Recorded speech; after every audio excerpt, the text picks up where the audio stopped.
प्रारब्ध के सभी दर्शकों को मेरा नमस्कार। मेरा नाम है संदीप आर.के. सिंह और आज हमारे साथ श्री पुष्कर अवस्थी जी। पुष्कर जी, राम राम। राम राम भैया, राम राम। दर्शकों, विषय यह है कि बिहार की जो हार है, जो बुरी हार है गठबंधन के लिए, राहुल गांधी के लिए, तेजस्वी के लिए, उससे कई सारे पत्रकार और मीडिया वाले बड़े व्यथित हैं।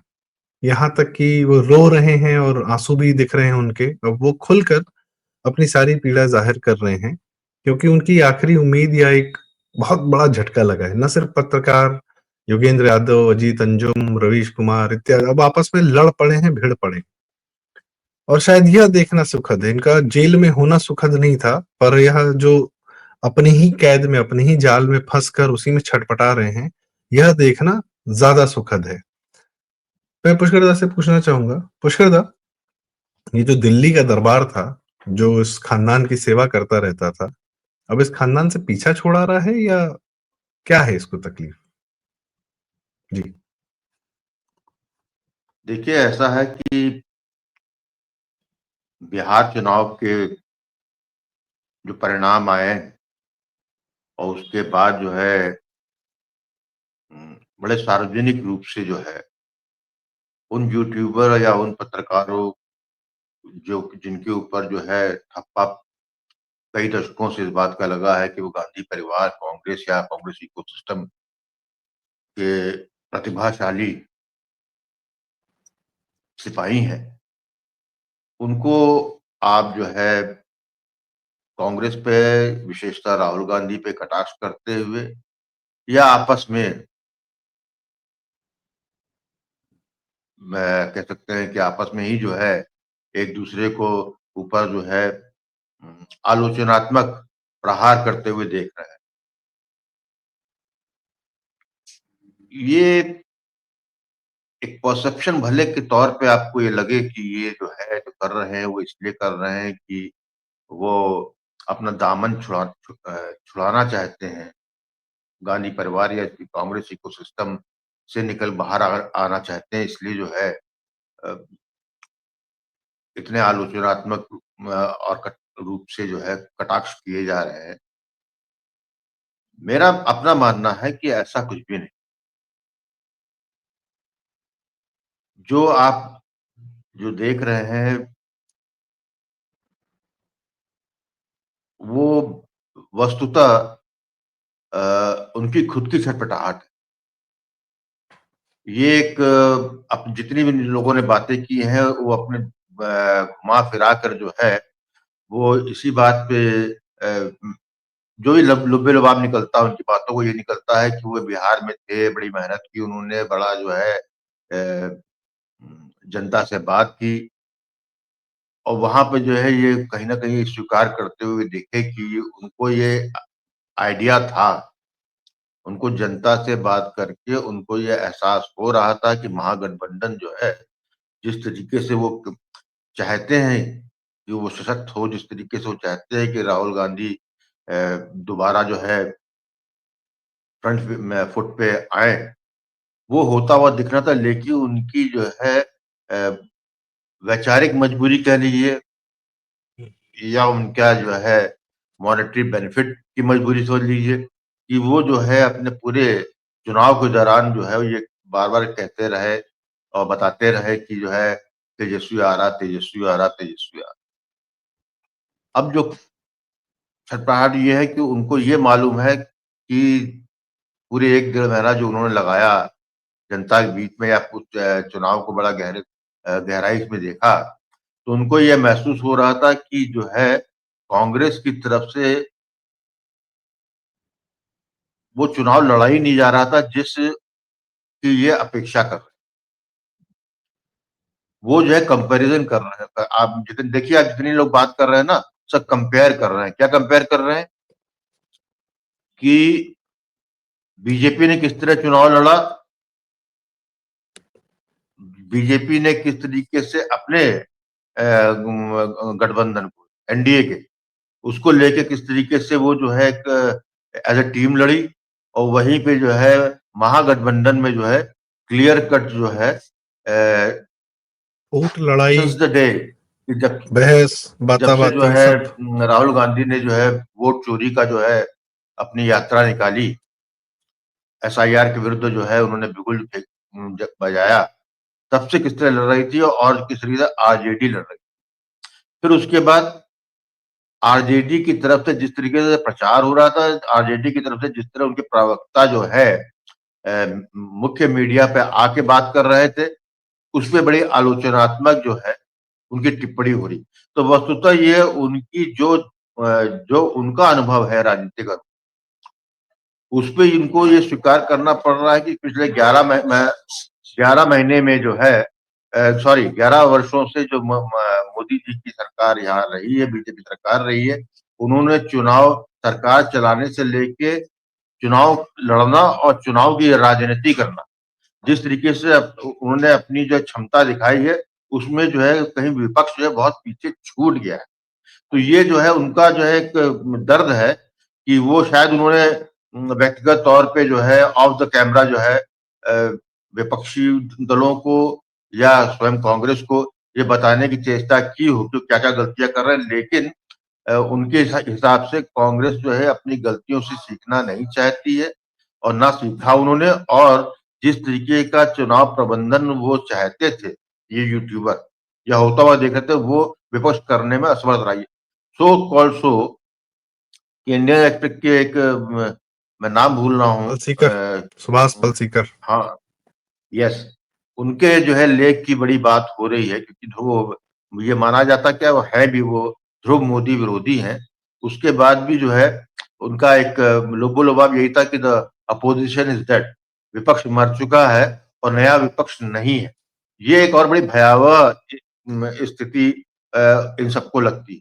क्योंकि वैचारिक रूप से जब आप जो है लेफ्ट कांग्रेस इकोसिस्टम में आप चले जाते हैं और साथ में क्योंकि इसका ये जो है कि ये जो आपका लेफ्ट कांग्रेस इकोसिस्टम है वो केवल भारत जनित इकोसिस्टम नहीं है, वो एक वैश्विक इकोसिस्टम का भाग है जिसे जॉर्ज सोरोस का भी सिस्टम आप कह सकते हैं।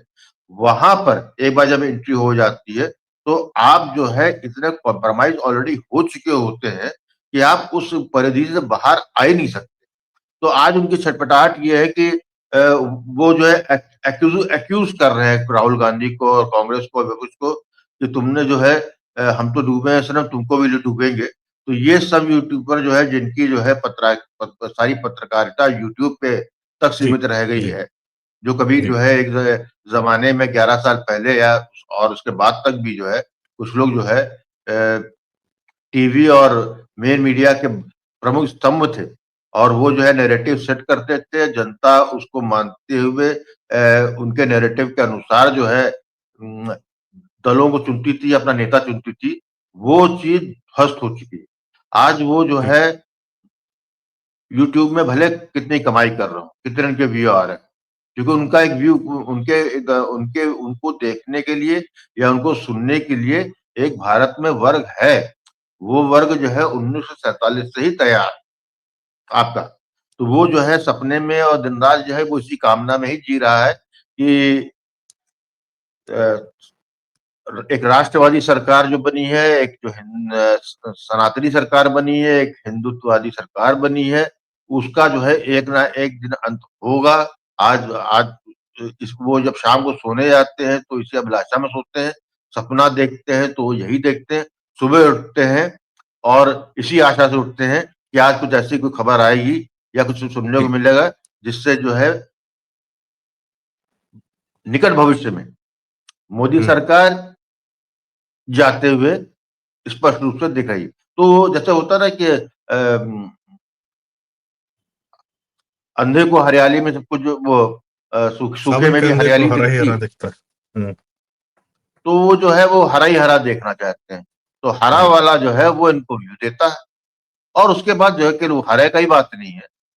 हिंदुओं का भी एक वर्ग है जो कि विचारधारा के स्तर पे जो है स्वीकार करने को तैयार नहीं है और इस 11 साल में इतनी दूरी उन्होंने बना ली है कि वो जो है विचारधारा के विरोध में आते-आते मोदी का विरोध करते-करते जो है स्वयं भारत के विरोधी पक्ष में आके खड़े हो नहीं, चुके हैं, बैठ चुके हैं। मैं तो आज की तारीख मैं में इससे थोड़ा-सा असहमत हो जाता हूँ। यह लोग सदैव से भारत के विरोध में थे और जब ये सत्ता में थे तब भी भारत के विरोध में थे, जब सत्ता से बाहर है तब भी भारत के विरोध में थे।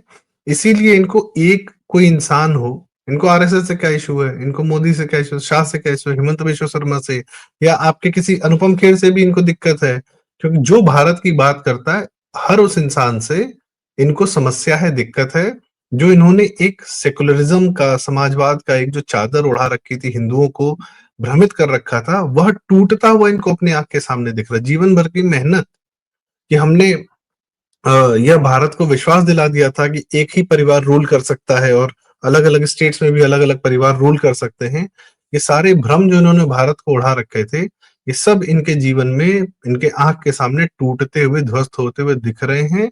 और इसमें आप जो सुहास पलसेकर की बात कर रहे हैं, एक नीरजा नीरजा जी हैं, वो सब इंडियन एक्सप्रेस वाले हैं। वो शेखर गुप्ता भी है जो कहता था 19 के बाद कि झूठ बोलना चाहिए, मोदी को हराने का अब एक ही तरीका है, झूठ बोलो। अब वोट चोरी, ये सारे अभियान, ये सब उसी झूठ से निकलते हैं। प्लस आपने इंटरनेशनल तंत्र की बात की दादा।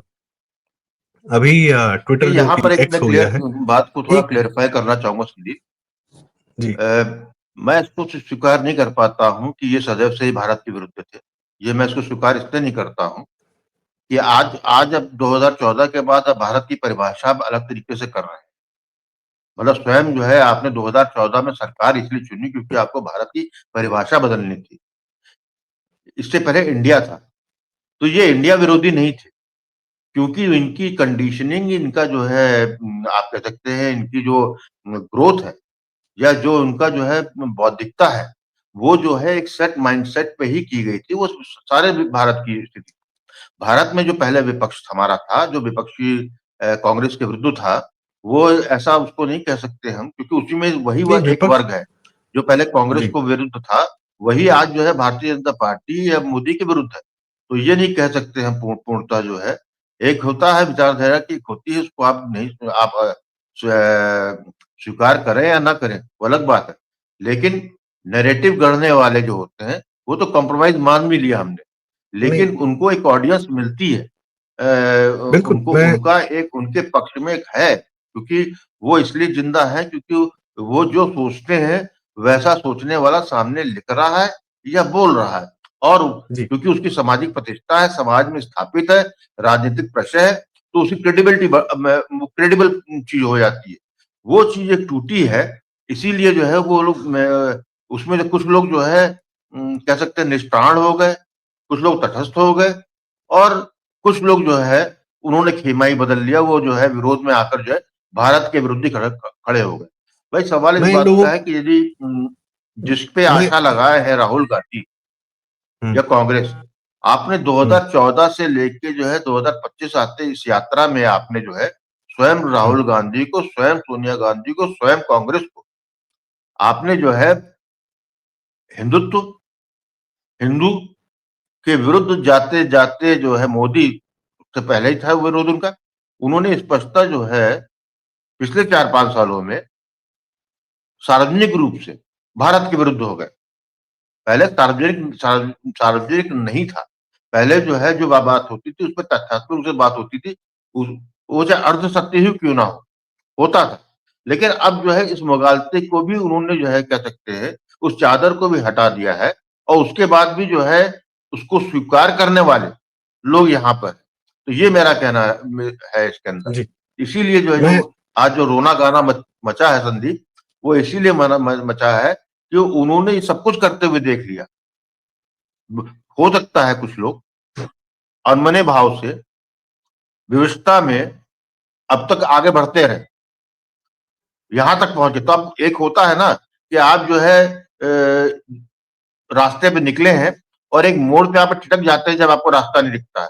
तो पता लगता है कि आप जो है एक धुन में चलते-चलते इस दूरी तक आ गए हैं कि ना आप लौट सकते हैं और ना ही आगे का है आपको ये मालूम है कि आगे क कुआँ है कि खाई है कि जंगल। जी।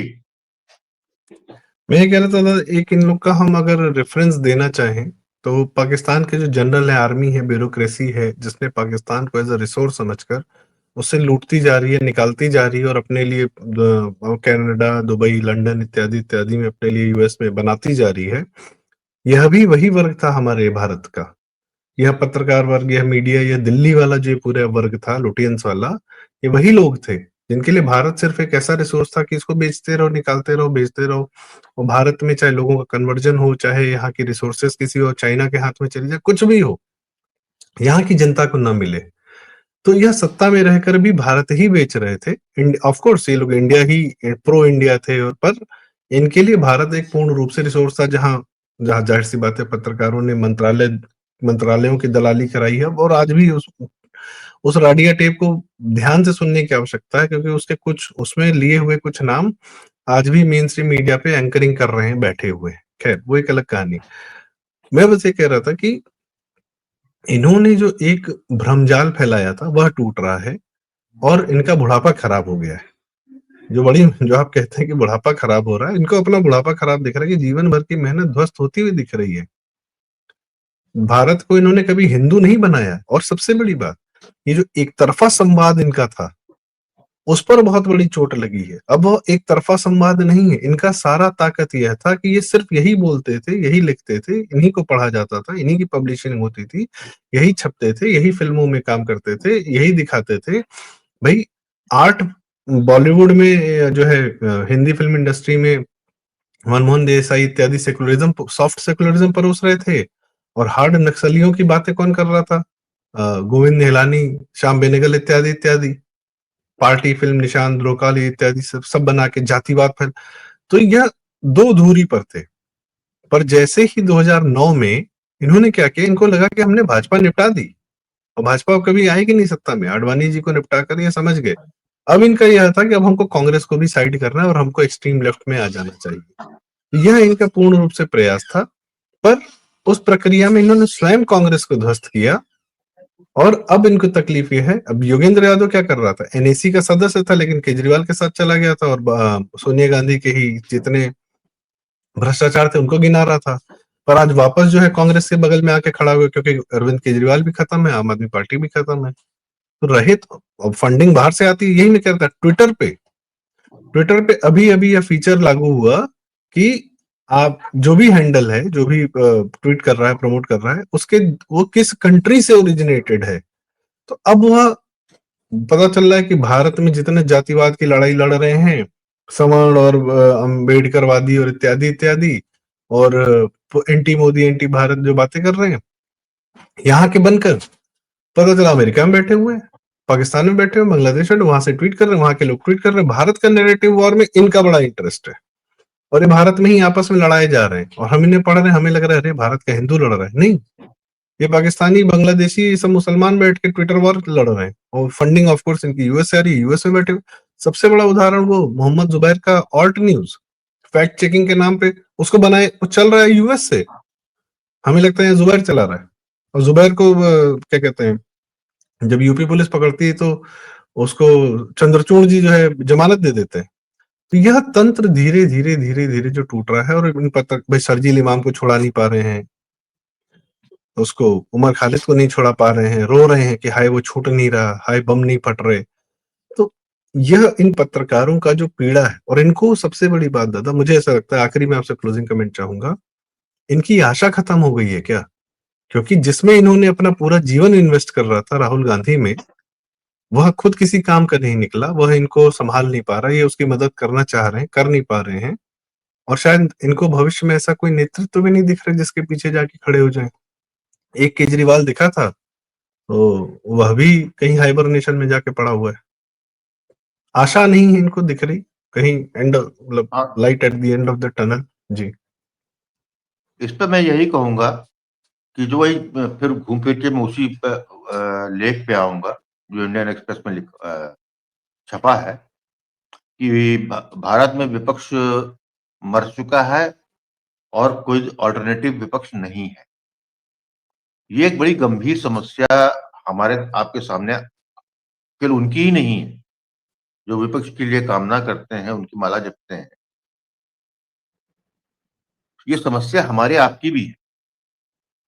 इसका समाधान वो हो रहा ये है, मैं है आपको कि बताऊंगा। इसका हमेशा समाधान कोई हो रहा है।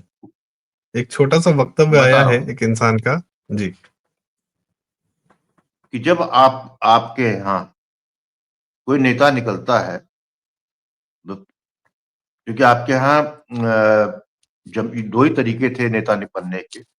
एक तो ज़मीन से में काम करता हुआ जो आप 30-40 20 साल देता है, 40-50 साल की उम्र में आके जो है जनता उसकी में उसकी पैठ होती है, वो या एक उसको जो है एक ट्रेडमार्क उसके पीछे लगा होता है उसके परिवार का, वो एक नेचुरल सक्सेसर बनता है। और भारत की जनता क्योंकि जो है हमेशा राजा रजवाड़ा देखती आ रही है, अभी तक जो है ये है, तो उनको जो है स्वीकार करने में कोई दिक्कत नहीं होती। वो हुआ ये है कि पिछले 11 साल में जो भी आपका विपक्ष था वो जो है परिवारवाद की छाँव से ही निकल रहा था, वो टूट रहा है। बिहार उसका जो है रीसेंट एग्ज़ाम्पल, और मुझे पूरा पूरा विश्वास है 2027 में उत्तर प्रदेश में भी यही हाल होगा, इसी तरीके से। तो ऐसी स्थिति में नया विपक्ष में विपक्ष तभी बनता है या ये कोई एक ऐसा आदमी निकले जिसके पीछे आदमी खड़ा हो, दल खड़ा हो। दल वो जिसको कि जनता जो है जिताने की इच्छा रखती, जो 2014 में हम लोगों ने किया। आज की तारीख में ये चीज़ खाली हो गई, मैदान खाली। तो यदि आज की तारीख में भी किसी को बिल्डअप करना चाहे, चाहे जॉर्ज सोरोस हो, एक्स वाई जेड या स्वयं भारत में ही हो, उसको लगेगा 1 से लेकर 2 दशक। हुँ, ये एक बहुत बड़ी समस्या है। विपक्ष की विपक्ष चाहने को वालों की। सपोर्ट करने वाले जितने बौद्धिकता से भरे हुए पत्रकार हों या कोई भी एक्स वाई जेड, उनकी ये समस्या सामने-सामने दिख रही। तो ये हमारी आपकी समस्या क्या है? हमारी आपकी समस्या ये है कि यदि आप true and die hard democrat हैं, लोकतांत्रिक हैं, तो ये मैं भी जानता हूँ अच्छी तरीके से कि आपके लिए एक सशक्त विपक्ष होना बहुत अति आवश्यक है, लेकिन वो सशक्त विपक्ष भारत विरोधी नहीं हो सकता, हिंदू विरोधी नहीं हो सकता। तो ये यस। कह सकते हैं कि जो नई मैदान तैयार हुआ है जहाँ से विपक्ष पुराने जो है उम, जितने थे धुरंधर वो निपट चुके हैं या निपट रहे हैं या निपटने की तैयारी में है, उसकी जगह जो है credible pro India Bharat, pro Hindu विपक्ष। क्योंकि ये प्रकृति का नियम है और सात्विक सत्य है कि कोई विचारधारा तो अपनी 2 जनरेशन में 2 पीढ़ी में जो है, यदि उसको राजसत्ता 2 पीढ़ी को मिलती है, तो वो जो है विचारधारा फिर एक ज़मीन पकड़ लेती है, जिसको फिर आप जो है अमिट होता है। भारत में वो विचारधारा जो है जी, सनातनी विचारधारा कह लीजिए, जी, जो भी नाम देना चाहिए राष्ट्रवादी कह लीजिए, उसको उजड़े हुए शताब्दियाँ हो गए। जी, जी, जी, अब एक मौका आया है। तो एक 11 साल ऑलरेडी हो चुका, आधी पीढ़ी गायब हो चुकी। मतलब आधी पीढ़ी जी। डॉक्टरिंग हो सकती है या उसको जो ये पीढ़ी है उसने तो पहले कभी देखा है, तो कंपेयर और ये करना 11 इजी साल, है। 15 साल तो में इसीलिए जो परिवर्तित है होंगे। हाँ, इसीलिए 2014 के बाद जो विचारधारा आई है, उसके उसके किए हुए कार्य उनके समक्ष भी सामने आ गए हैं, जो 2014 में भी उसको वोट नहीं किया। हुँ, तो आज की ता मेरे में जिन्होंने वोट किया था, जो सत्ता में लेकर, उसमें कुछ लोग ज़रूर छिटके होंगे, उनके अपने-अपने जी, कारण होंगे। जी। नहीं तो दो 240 का जो है आंकड़ा आपका मुझे 2024 के लोकसभा जी, में नहीं आता। जी, लेकिन वो आने जाने वाला है, हुँ, फ्लक्चुएटिंग रहेगा वो। ये नहीं कह हुँ, सकते कि वो उसी तरफ खड़ा हुआ है। तो ऐसी स्थिति में जो है, ये वो प्रोसेस स्टार्ट हुआ है। वहाँ पर एक ही जी, राजनीतिक जी, दल का यदि आप जो है कई दशकों तक राजसत्ता में रहेगा, तो उसमें अपनी-अपनी कमजोरियाँ आएँगी यदि उसको आप जो है चेक मुझे एंड बैलेंस लगता नहीं है करेंगे। आज की तारीख मुझे में लगता क्या है है, दादा। हम हम जी, हम हम उस तरफ जा ही नहीं रहे।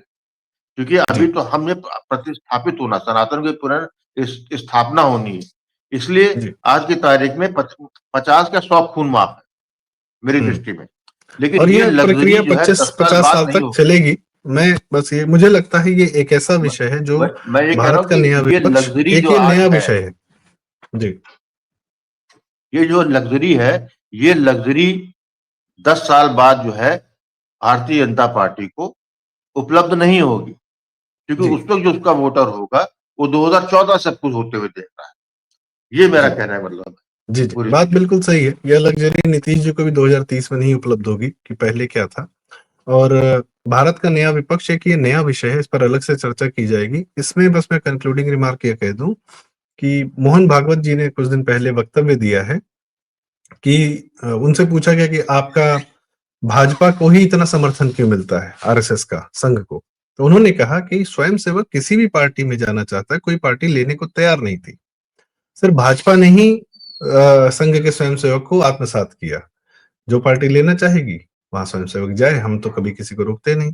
तो यही संघ जो आपने कहा कि एंटी हिंदू नहीं हो सकता विपक्ष। प्रो भारत हो, प्रो हिंदू हो और उसमें हेल्दी कॉम्पिटिशन हो तो पक्ष भी और विपक्ष भी। यह शायद नए भारत की नींव है, यही सत्य हो और इसमें विदेशियों का दखल ना हो, इन पत्रकारों का, ऐसे मीडिया वालों का जो भारत को कंट्रोल करना चाहते हैं, भारत पर अपना वैचारिकता थोपना चाहते हैं और खुद कम्युनिस्ट एजेंडा लेकर बैठे हुए हैं। तो यह अब स्वीकार्य नहीं है और शायद इसी बात की तकलीफ इन सारे पत्रकारों, दिल्ली लुटियन इत्यादि इत्यादि सबको है। देखते हैं आगे क्या होता है। तो दर्शकों बहुत-बहुत धन्यवाद। यदि आपको हमारी बात उचित लगी हो, तो कृपया वीडियो लाइक करें, शेयर करें और चैनल ज़रूर सब्सक्राइब करें। प्रारब्ध और कमेंट्स में अपनी राय हमें इस विषय पर ज़रूर बताएँ। बहुत-बहुत धन्यवाद। राम, राम पुष्करदा। राम, राम भैया, राम, राम। और आपने एक बहुत सही विषय आज दिया है कि भारत का नया विपक्ष प्रो हिंदू, प्रो भारत।